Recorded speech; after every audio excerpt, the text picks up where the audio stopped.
Gregg, you told me this guy was a poet. Well, I can be more than one thing, can't I? Yes, I'm just asking. I was just telling Gregg before you came on. I said as I was sitting down, it was either Saturday or Sunday, just prepping, and I told him it was like back to my Q107 days, just listening to like classic rock. I said, this guy's coming out and we're talking to him. So I'm very excited to speak with you. Thank you so much for giving us your time. You're welcome, gentlemen. I'm happy to be here. Now, is that your background, or is that like a background? No, this is my guitar room. I'll show you. Jeez. Yeah. Wow. So starts there, and it goes all the way around to there, and then there's also underneath them. You can see racks. Oh yeah. Also. Yeah. So some of them are like over here. You can see there's that's the Tellys and the Les Pauls. So for rock, and there's a double neck there, and then a couple of basses, and then but I had an endorsement deal with Yamaha for years, and so that's what some of these really nice arch tops are. And now I have a deal. I work with the Godin people. There's a Canadian company now that makes guitars as good as anybody. Maybe better. And so I have a relationship with them now. But I've had a long and obviously fairly fruitful kind of life as a musician before I became a poet. Very nice. That is very nice. I was going to say that's a lot of guitars, but then I remember listening to Randy Bachman, and he's like, he's got hundreds, if not thousands. Yeah. Of guitars. I think he actually pays, like one of the guys that maybe road manages or is a roadie for him or something, but also like he's kind of a curator for his collection.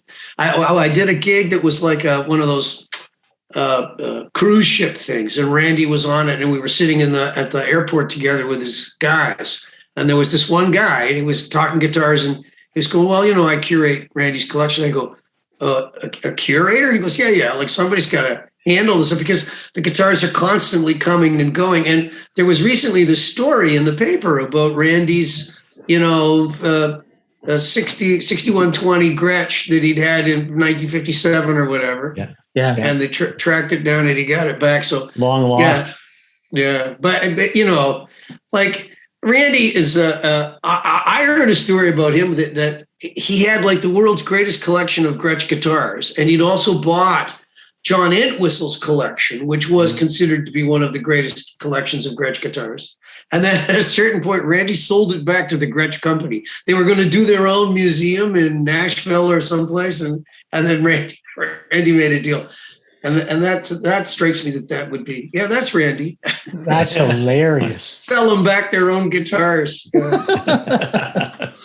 Do you have a story like that, Rik, of a guitar that meant so much to you that, I don't know, it either went missing or it got wrecked or anything like that?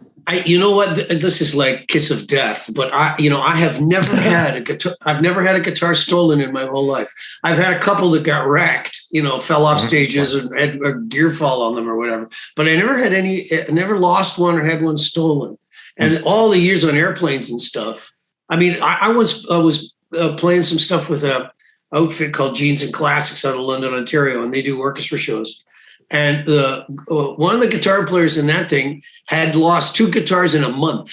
Oh my. Like one that, went onto an airplane and then never came back. And another one where they could see it on the, the luggage cart driving across the tarmac, and they saw the guitar fall off and a truck drive over. Oh, jeez. So they go, there's another one gone. So do you, when you fly, I know you probably haven't flown much in the past 2 years, but... Not at all. I retired January of 2019, and then COVID came, and But were you checking your guitar, or would you carry it with you on the plane? A little of both. Like sometimes, sometimes there's a lot of airlines that, like Air Canada, won't let you carry a guitar on unless, it's like they've got nobody on the flight kind of thing. I loved to fly Porter down and into like places like Chicago and Boston, and I love to take that in New York because they would let you carry a guitar on board. So I could pack a softer gig bag kind of thing and carry it with me. But most times I had to have it in a hard flight case, and you have to check it. And Nice. you're just taking your chances. Hi, the following podcast is brought to you by Radical Road Brewery, the best craft beer in the heart of Leslieville. Find them at 1177 Queen Street East. That's Radical Road Brewery. Hi, ladies and gentlemen. My name is Rik Emmett. I was in a rock band called Triumph for a long time, and I am now a poet. And I'm here to talk with Karim and Gregg. They have this show which is called Welcome to the Music. And so you're welcome to my music anytime. But I'd like to focus on my poetry for this episode. So you're welcome to my poetry. So there you have it. And here's the show.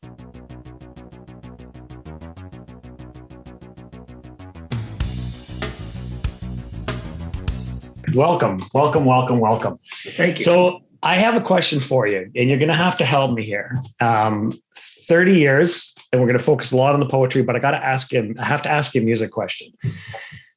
Did you remember, were you ever at the after hours, I don't know where there's a booze camp, but the after hours club above the Bamboo, where you had to come in from the hall, the alleyway in the back? Only once, but Mike Levine and his wife Rosie from Triumph, they used to go there a lot. Yeah, absolutely. And so, did you play there? Did you jam at all? No, I don't think so. Never at the Bamboo. Okay. I don't so remember.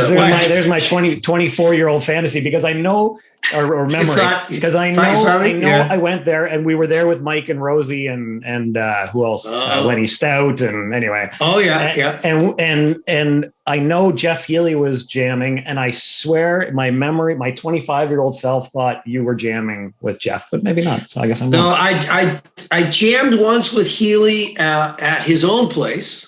So he had a place that was on Spadina somewhere in a basement. And I jammed there once with him. And he and I also jammed a couple of times at Toronto Music Awards shows, or, those kinds of things. And there was one time where it was I think it was like the Jazz Awards or something at the Phoenix. And he and I played. And there was one time it was like a white ribbon or yellow ribbon or, some kind of ribbon thing.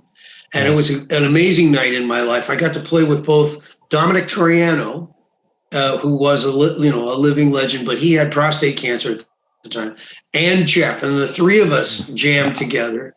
And then a couple of years later, they both passed away. And wow, anyhow, but I loved Healy. He was a character, that guy, and he didn't take any stick from anybody. He was some he had a strong self-belief, which, I think given his circumstances, you have to have that, right? Yeah. But, I loved him. What a guitar player. Unbelievable. And I may have been at one of those awards shows and seen you there, and I've sort of melded the memories together. But that's what happens with time, right? We take exactly. 2 or 3 memories from it, and we just. My son-in-law was at a clothing store the other day, and a woman was working there, and he was wearing the Triumph had just had the documentary come out at TIFF, and so he had one of the T-shirts that was like a TIFF Triumph T-shirt, and she says, I once dated the singer from that band. We went to prom together.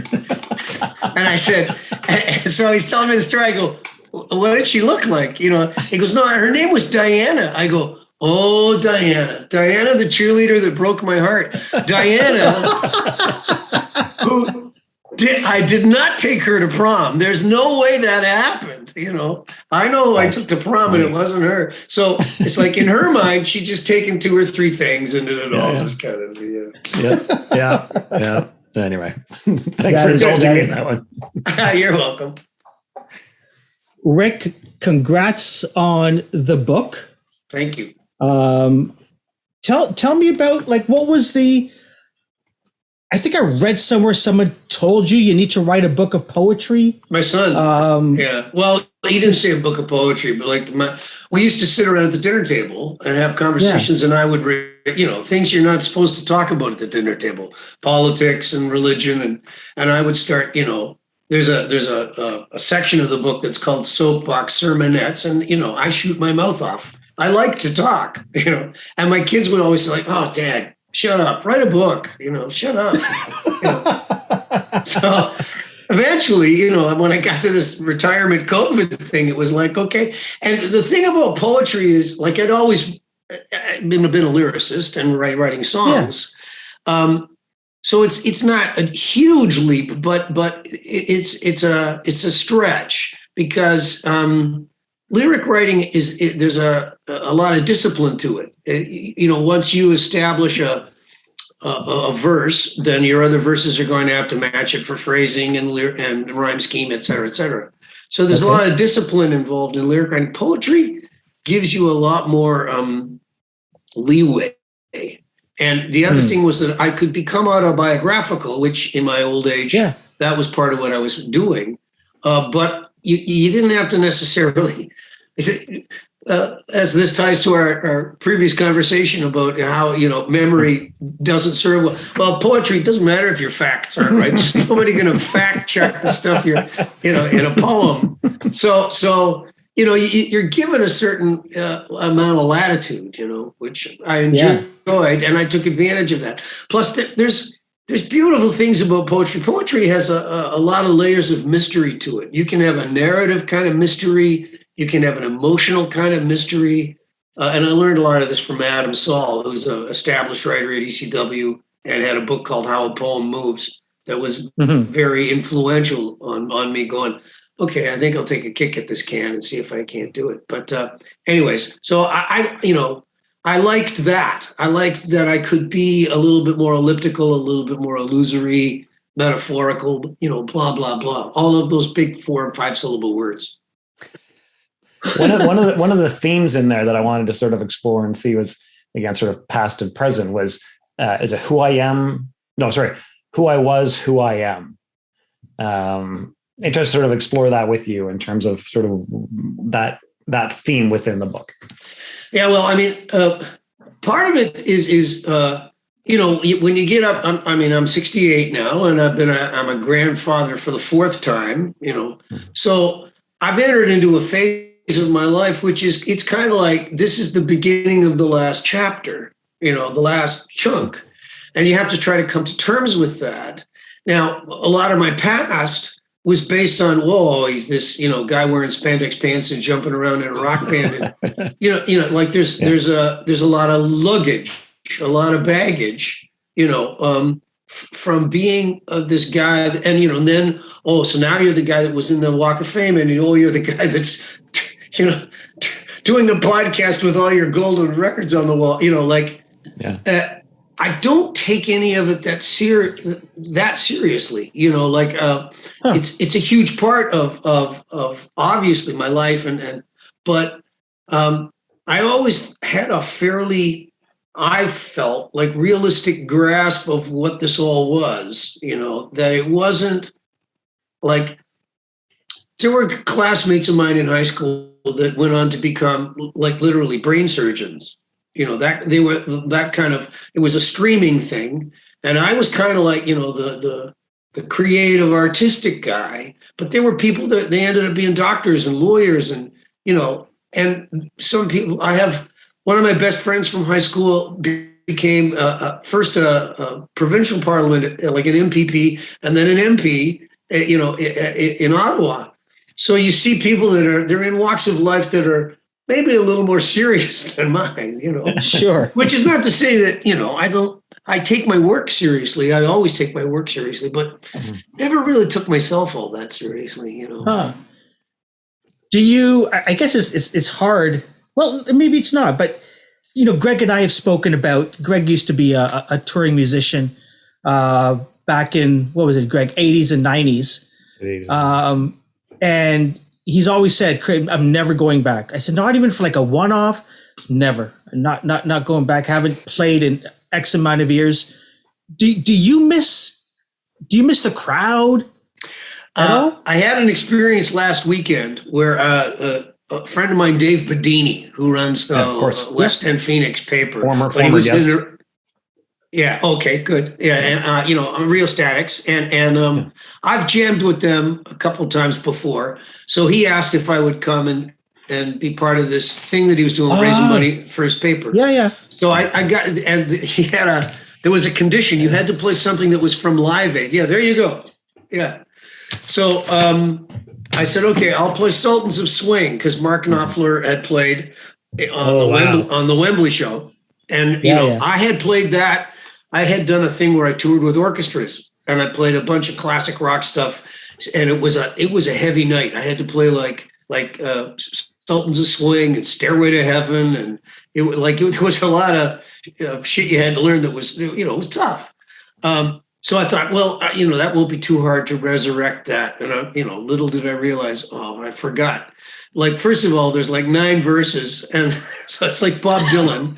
Run on, and you're not really singing; you're just kind of talking low, And every line has like a guitar lick after it, and if you don't play the right licks, somebody's going to complain bitterly that you didn't learn it. Like, you can't just kind of jam bluesy licks. You got to play the ones that Knopfler played. So, anyways, and I hadn't played for like 2 years, so I got up, and it was like, man, it felt really weird at first, but then it's like you settle in and you kind of get your sea legs, and then I'm going, oh yeah. And then it's like, I'm thinking, hey, I'm getting my mojo back. Because you just kind of feel it. Like, I've been such a ham bone for, decades and decades of my life that you kind of go, oh yeah, the ham bone juice. I remember how this goes. So I mean, I think I have an addiction to the spotlight. I don't. I would never deny that exists, but do I need it? The answer is no. I can. It's almost like you're a reformed alcoholic, and you go, yes, I am an alcoholic, but I don't drink anymore. Let me tell you a quick little story. I had a relationship. It was at a arm's distance kind of thing with the great jazz guitar legend Ed Bickert, the late great Ed Bickert. And Ed got to a point where his arthritis was just he couldn't do it anymore. And about, I would say, 8 years after that, somebody did an in-depth interview with him, and they said, "Ed, do you miss it?" And he went, "Nope, not a bit, not a tiny bit. Like, don't need it, don't care." And his daughter got in touch with me at one point and said, "He's not playing his guitar." I'm worried about him. But when I talked to him, I realized no need to worry. Like, he's perfectly happy. In fact, he was able to kind of get a monkey off his back in a way that, like, if you want to play at the level that Ed Bickert played at, you have to play several hours every day. You have to keep up those chops. You have to have, and as you get older, your physical facilities are degenerating. Like, there's just no, like, I can't hit the high notes I used to sing when I was a kid. I just can't, and do I want to have to be learning repertoire and keeping it current? And then I go, nah, don't want to. So I understand when Gregg says, I don't like, I go, yeah, I don't need it. I can live without it. But as you can see, I clearly still have an addiction that, to being creative, and that's never going to go away. That's fair enough. Yeah, for sure. It's funny because when you mentioned it sort of as a recovering, in fact, I think on my Twitter bio, it says recovering 80s, 90s musician.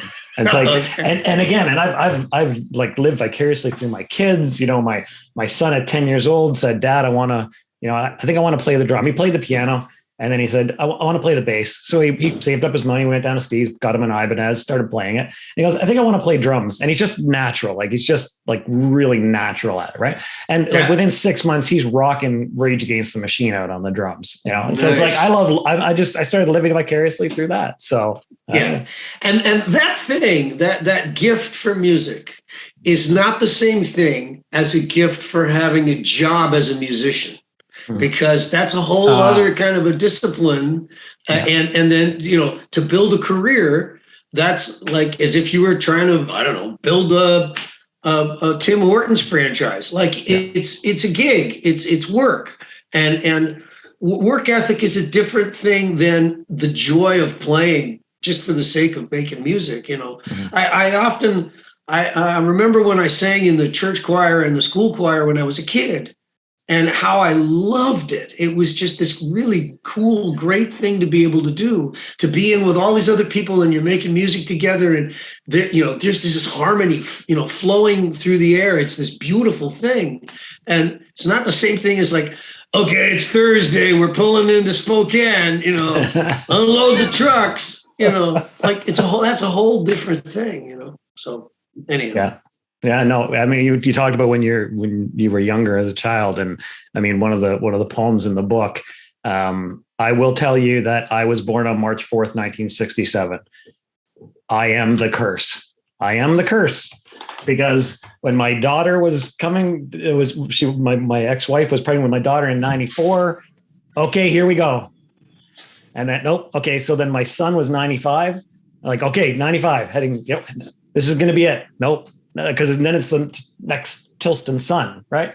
No. Right. So I really enjoyed reading Go Leafs Go. I just thought, I don't know. Can you talk a bit about sort of the history of that? And now sure. I mean, there's a friend of mine named Kevin Shea. He used to be the head of marketing for Universal. And when my Absolutely album came out, and that would have been in '89, he and I went across the country together, flying in airplanes and staying in hotels as I was doing all the interviews at all the FM stations and stuff. And like Kevin, he got, when the music business, imploded, and he eventually lost his job, but he landed as, first of all, he was working at the Hockey Hall of Fame. And then he sort of became a guy that was writing books about the Smythe era of the Leafs, George Armstrong and Dave Keon, and, just helping these guys write their biographies and things. And so Kevin's had this little sort of cottage industry of hockey books. And so he got in touch with me, and he was doing a book called Voices of Blue and White. And he wanted just everybody from Rik Emmett and Larry Gowan to, who knows what, to be giving their memories of what it was like. So I wrote this prose piece for him and gave it to him for his book. And then when I was putting the poetry book together, I thought, it's that prose it's close to being poetic just because of what it's about. Yeah. So if I modify it just a tiny bit, I think I can turn it into a kind of a poem. So Go Leafs Go is about this little boy, that very Canadian story, playing ball hockey on the street when I was a kid. And we would do Foster Hewitt and his son Bill's play-by-play, while we were passing the ball around and making Johnny Bauer splits to make saves and all of this stuff. And my grandfather had made pretty good money in the meat trucking business in Toronto. And so he had dough, and he bought season's tickets in the north end of the Blues in Maple Leaf Gardens. And he died early, had a heart attack, and my grandmother had inherited these seats. She didn't go all the time. So my dad would I had two brothers. So my dad would get 3 sets of tickets and take the kids, we'd all get a chance to go. Now, when I was a kid, the games would only be on Saturday nights, and they only came on after the Juliet show. That didn't even start till 9 o'clock. So you'd miss the whole first period and probably a little chunk of the second. And it was in black and white. There was no color TV yet when I was a kid.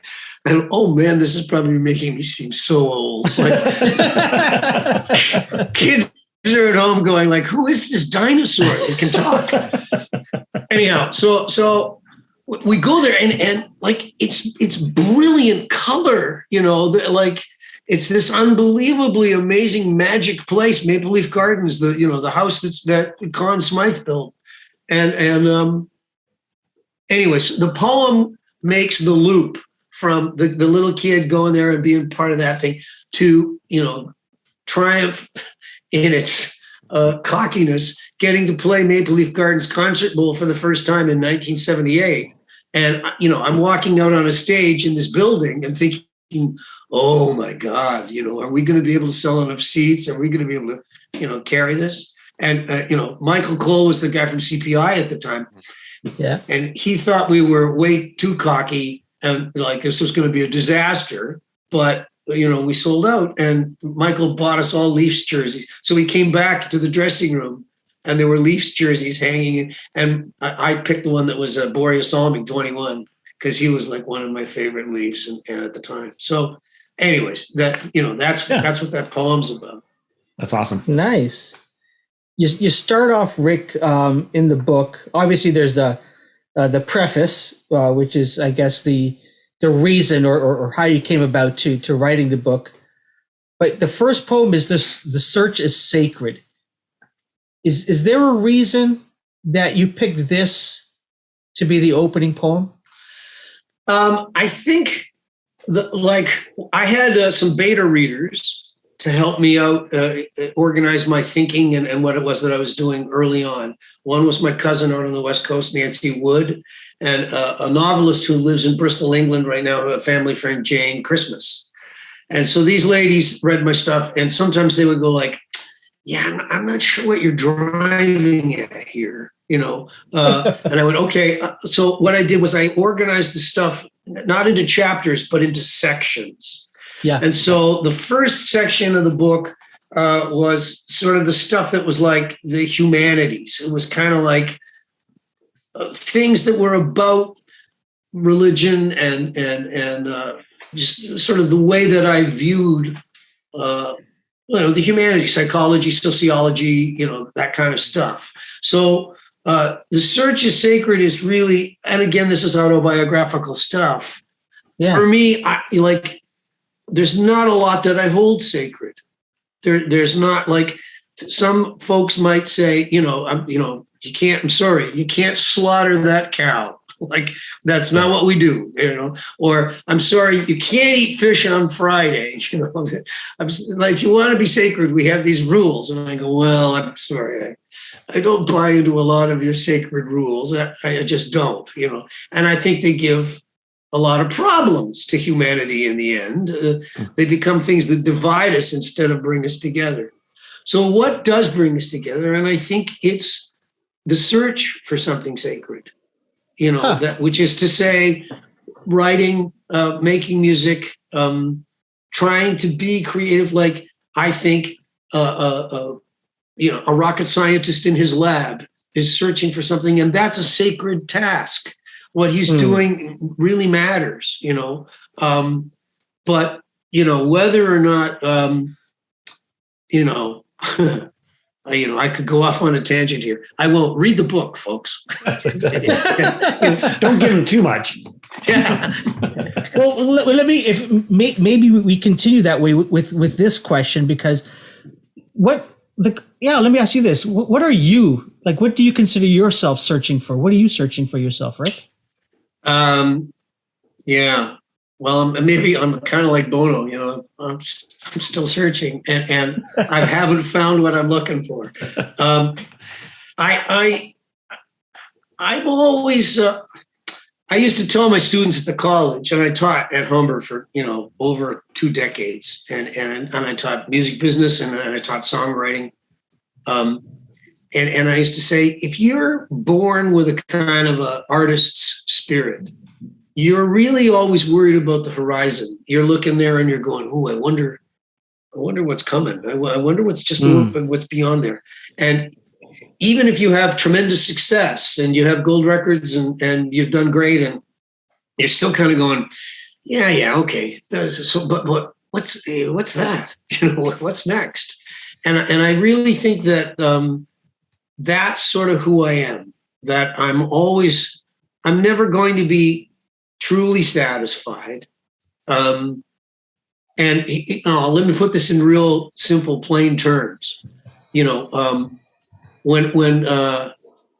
my kids were being born, I was starting to feel like I don't think I can be in this rock band anymore, Triumph, because it just eats up way too many big chunks of my life.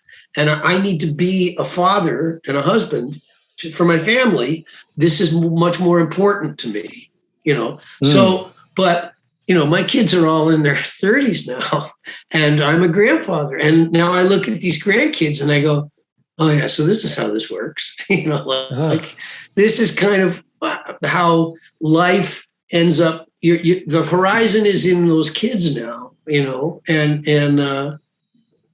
my own kids, I'm going, yeah, whatever. I mean, I love them, but you know, they have to sort of fend for themselves now, take care of themselves, you know. So, but the grandkids, it's like I go, no, that's what this. So maybe that shows you what my priorities are and sort of how I'm wired.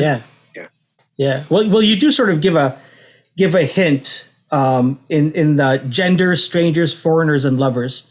You end off that with, I am never so complete as when I am fully engaged, surrendered, willingly committed in the service of others. Yes. But that, you know. But yes, and certainly for family, that's true. But also, you know, I was always completely happy to volunteer to be on a curriculum committee at the college. I liked it. So there's some people who wouldn't be caught dead, and they would say, well, you can bill for your time. And I'm like, no. Like, no, this is great. This is like the judge gave me this court-appointed community service. This is a community service that I love to do. Like, I like it. I used to love the moment at the end of the night, finish the show, you know, stand up, everybody's applauding into the encore, kiss the neck of my guitar, and, you know, bow and think, I've just been in service to these people. It's nice that I'm getting a paycheck. I love that. That's, you know, I'm not going to say no to the money. But I also just love the fact that I was able to do this thing creatively that was so fulfilling for these folks. And that was to be at their service, you know, in their service. Yeah. Rik, when you got into teaching, what did you start? You said you started off teaching the business of music. Yep. What did you want your students to know? Because I'm guessing there was stuff you said, oh, I can't wait to tell them about all of these things.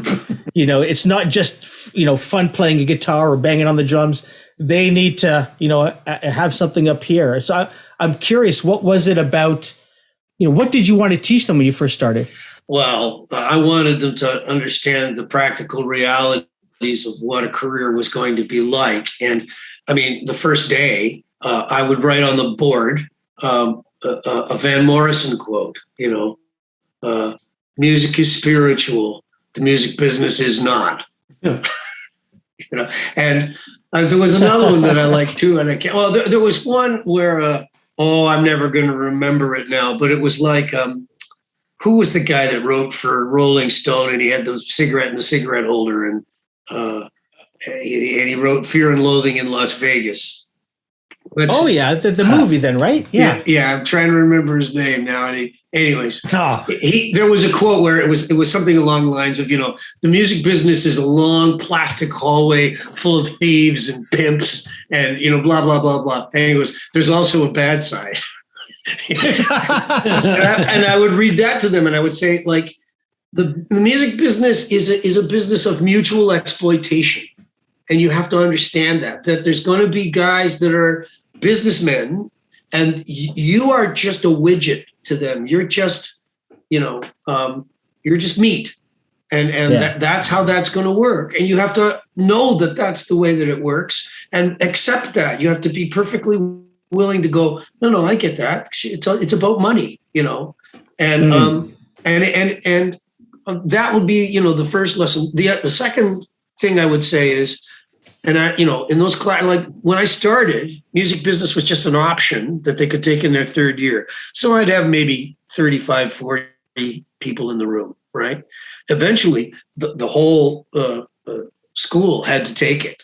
So now there was, you know, I would have two classes, and there would be like 120 in each class.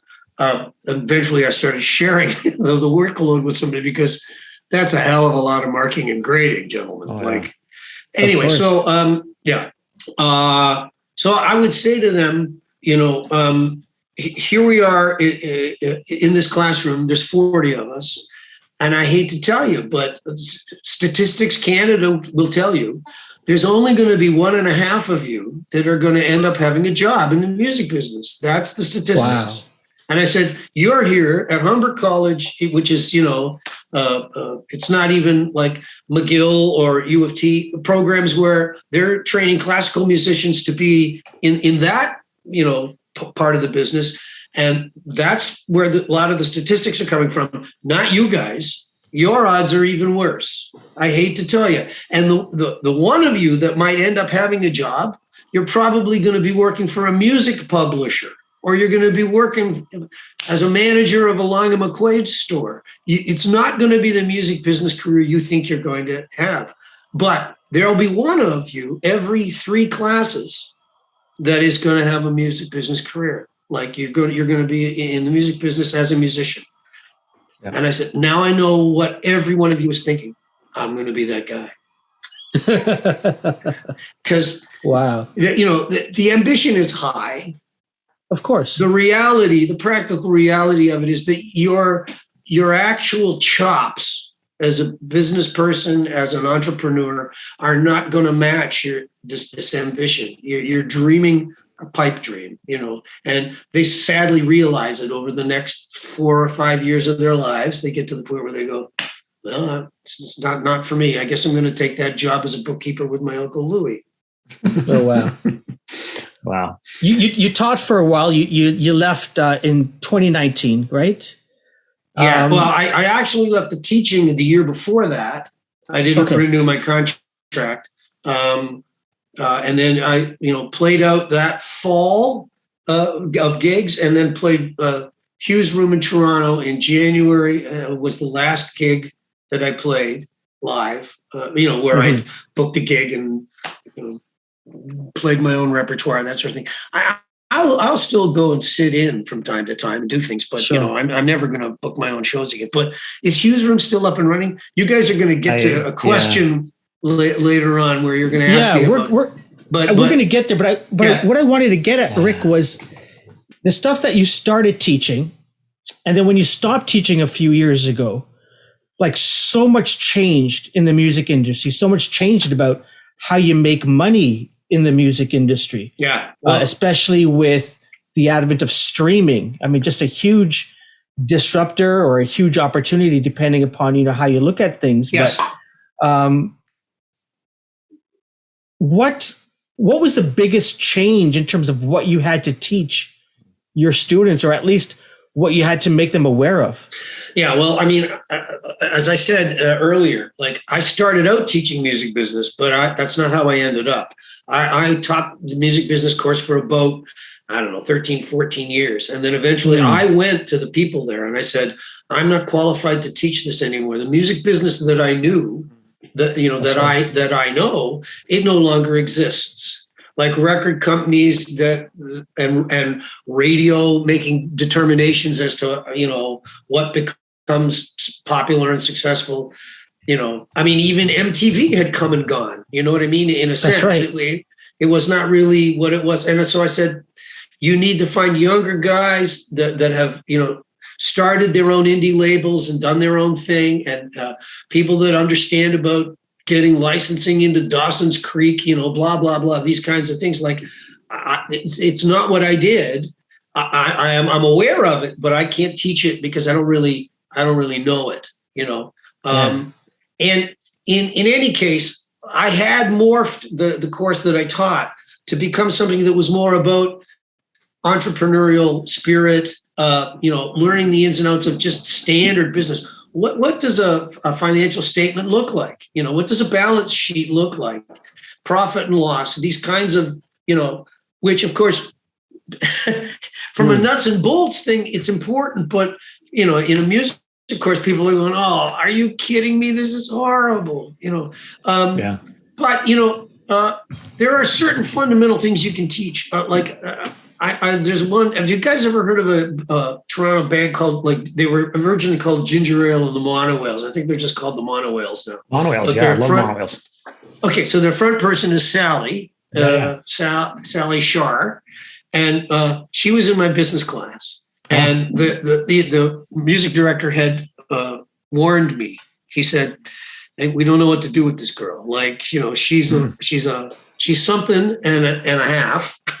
Like, so, but we're going to give her to you. And because she flunked out the first semester of this thing. And so she was in my class. She asked good questions when she was paying attention.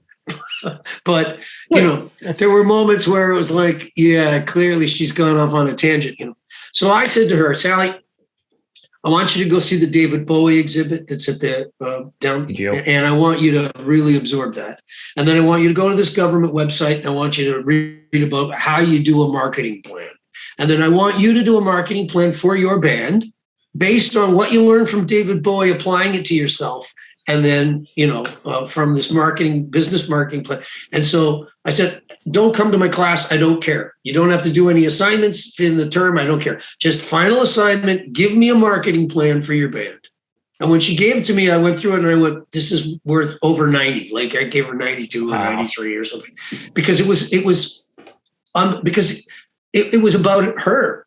So she could really sink her teeth into that, you know, and it was a really great piece of work.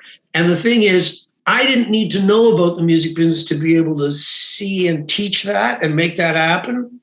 But, you know, that's not in every case. So that was why I had sort of, you know, backed out and said, let me teach songwriting. Songwriting is something I know about that. And that's never going to change. That's great. And speaking of tangents, I have a tangent I have to ask you. How do you get involved in a project that includes Meatloaf, Brian May, and Tangerine Dream? Okay, well, Triumph's locus was Metalworks. And so you had recording things that would be coming and going, and different artists and musicians and so projects would pop up from time to time. Yeah. And that was a Special Olympics thing. Yeah. And there were some guys that were co-writers, and they were in there and they were doing something, and it was like, "Hey, Rick, you want to help us co-write this thing for the Special Olympics?" And I went, "Yeah, all right," you know. And so they sucked me into that. And I mean, I never met Brian May or Meatloaf or any of those people. You know, this was the beginnings of a world where studios were starting, you know, Pro Tools and that sort of thing hadn't started to happen yet, but there was now this thing where somebody be working in this studio and they you know, tapes would fly around, and then, you know, there would be these collaborations that would occur. So yeah, but that was Special Olympics. It was that's fantastic. Yeah, no, I saw that I was doing some research, digging back, and I went, "That's a really interesting." Yeah. Really interesting. Even Tangerine Dream in there. I was like, what? Anyway. Yeah. Yeah. Well, you know, that would be one of those things where somebody's writing a theme song that's going to be, you know, this is the song, but somebody's also writing the music that's going to be for the opening ceremonies, and somebody's writing the music that's going to be for the, you know, so yeah. Tangerine Dream was probably in there doing some sort of weird soundscapey thing for people to be dancing the middle part. Yeah. Yeah. Rick, we have a segment called Lost Venues, where we ask our guests to share stories or a nice story about a venue they played in that is lost, does not exist anymore. So we're wondering if you have a story about a lost venue that is near and dear to your heart. I have dozens, because I'm an old fart. So, you know, I've been around for a long, long time. The first one that pops to mind, but I'm going to extrapolate out of this, but every year I would go back to Philadelphia and play this club called the Tin Angel. And it was in the sort of the bar district of Old Philly. And I loved it. It was like, you know, the way Toronto had the Alma Combo or Hughes Room, like just a room that had been around forever. And that had been around really forever. The guy that owned it and booked it had been part of the whole folk scene when it was like Pete Seeger and Peter, Paul and Mary and that kind of thing. Wow. And they'd done very little to renovate the place over the course of time. But I played there 12 years running. I went back there every winter and played, and it closed, and they moved it, and then COVID came, and you know, but so I think there maybe is still a Tin Angel, but it's not the one that I used to go and play.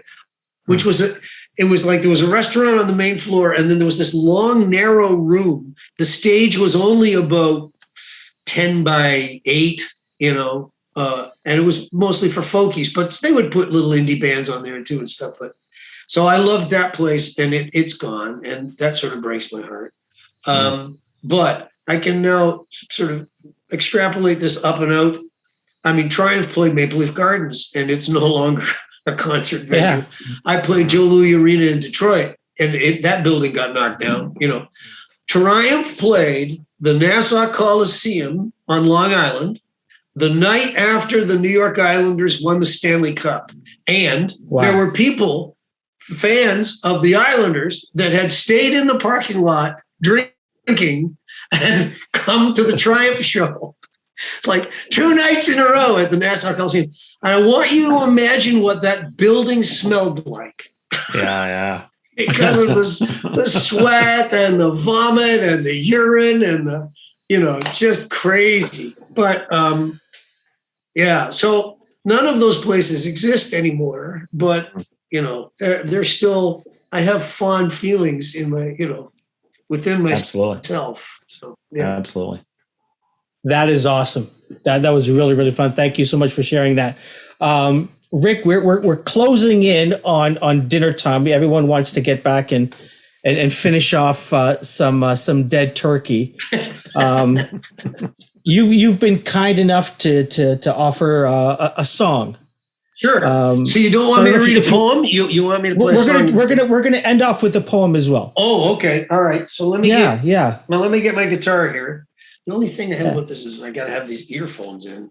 I used to do these without earbuds, and then at one point somebody said to me, "Rik, if you did, the audio is a lot better." And I went, "Really?" So then I had to start using these things. I'm not used to these. I'm old school. Gregg, is there anything that we need to know about the music? I think we're good. I'm good. Can you guys hear the guitar all right? Yeah. Yeah. Do you want to intro the song? Yeah. This is in the poetry book, there were some things that were not poems. They were clearly, as they were developing, I was going, this is a lyric. I might as well finish it as a lyric, and then I'll write some music. And then when I do the audio book for this, I'll record a couple of tunes. And then, in fact, I put some little jazz guitar things as segues from section to section too, because, playing guitar and making music, it's in my blood. So, it's not a huge stretch. So this is a tune that was just about what music sort of means to me, what songs are about. And I was trying to write something that was like as folky as I could get, like an old Pete Seeger, Bob Dylan-y kind of a "This Land Is Your Land" kind of folk song. So that's what this is. And it's called World of Song. Okay. Awesome.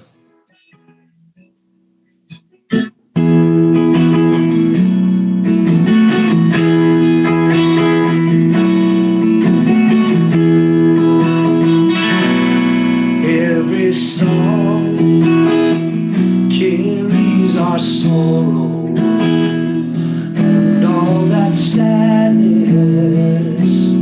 fills the sky until the clouds release their burden and heaven above begins to cry.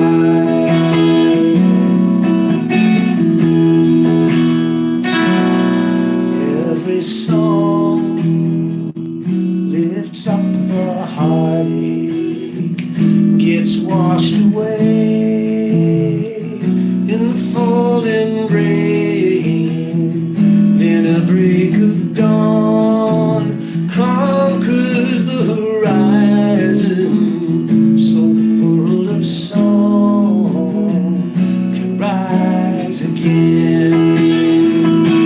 The world of song keeps the planet turning, sharing our stories so far and wide.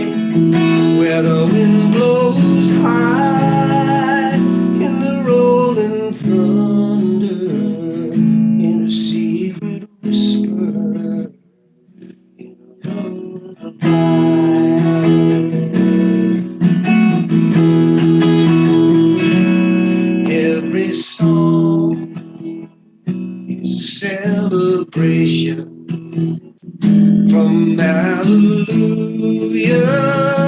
to the midnight blues. Each lonely soul grieving or rejoicing till the holy light comes shining through. The world of song keeps the planet turning, sharing our stories so far and wide, where the wind blows high and the rolling thunder in a secret whisper.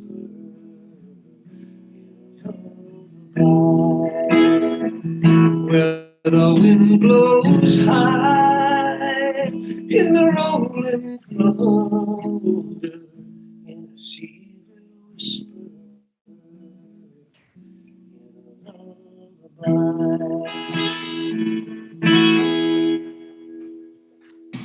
Beautiful. Nice. All right. That was great. Thank you. Thank you. Thank you. Thank you. Thank you so much, Rick. That was an honor. That was fantastic. Hey, on the back of your T-shirt, Greg, does it say "Canadian is a beer"? No, it's do you know Dynalone Records? No. Dynalone's like Alexis on Fire and Oh yeah, okay. So yes, I do. Dallas know is on anyway, and so it's actually something that Dynalone put out. It's cool. Back when those bands were starting to make it big down in the US, and like yeah. But I also think of this. I think of this also in the '90s, right? When like Sloan was getting signed by Geffen, and it's like all of a sudden it's like, oh, it's this Canadian sound. It's like we're gonna get hot. Yes, yeah. Anyway, no, I mean we had that too.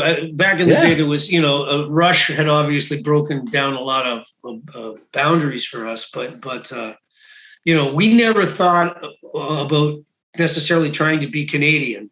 We just wanted to be a touring band in the United States, with a U.S. record deal. Because if you wanted to be big in the world, the United States was like an 87% of the world market kind of thing.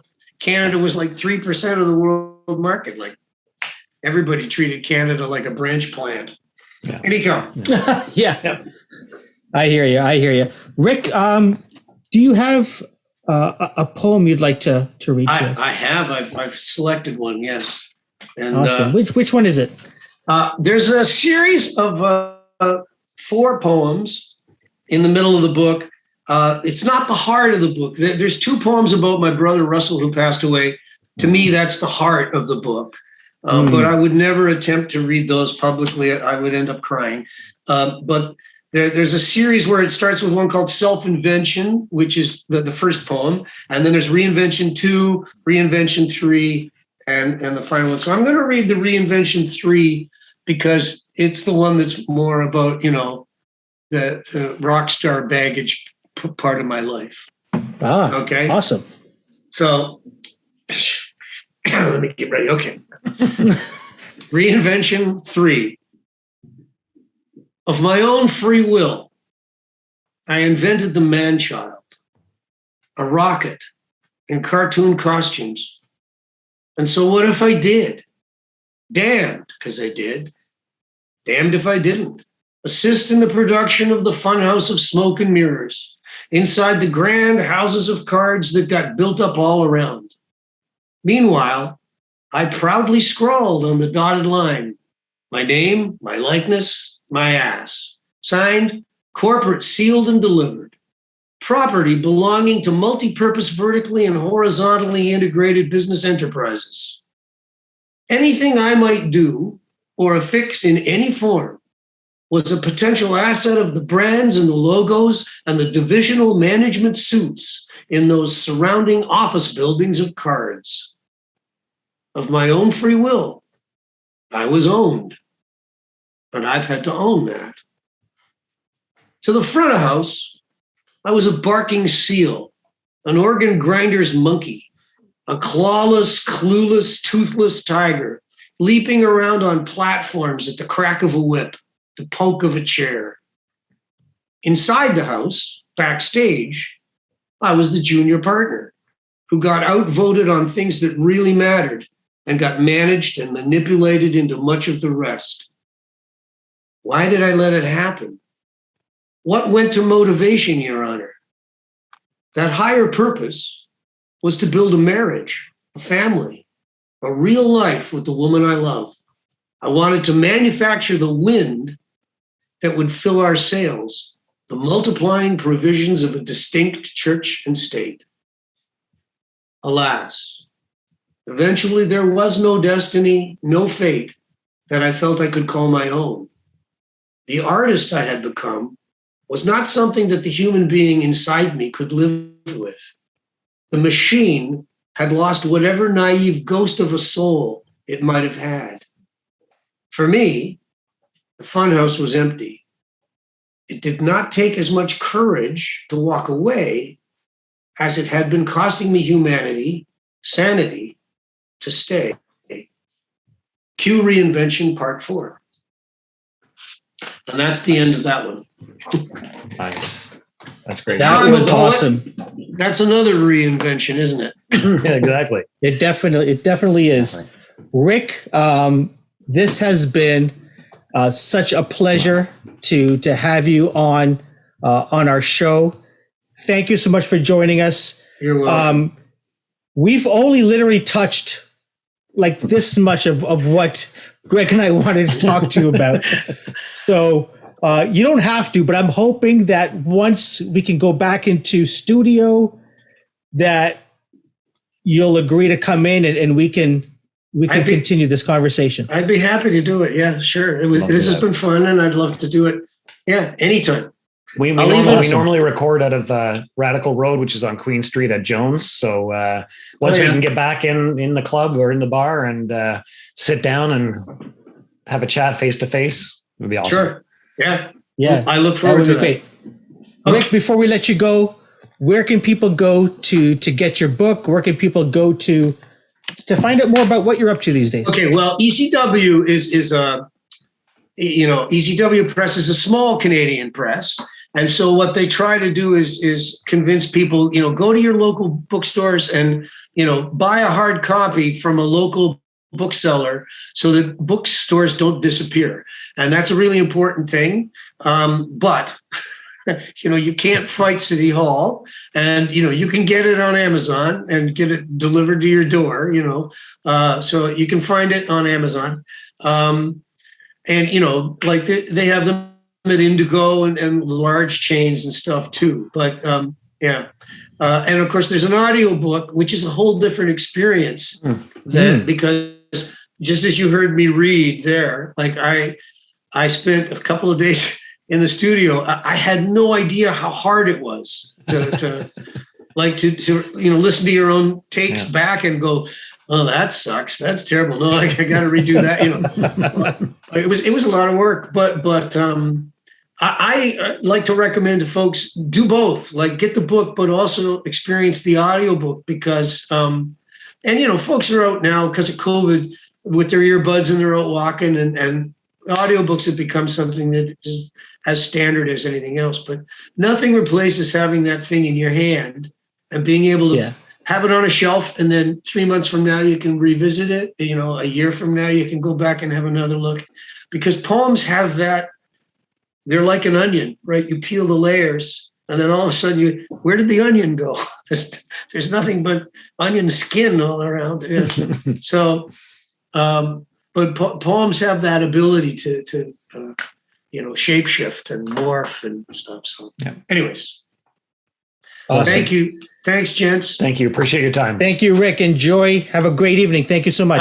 Same to you guys.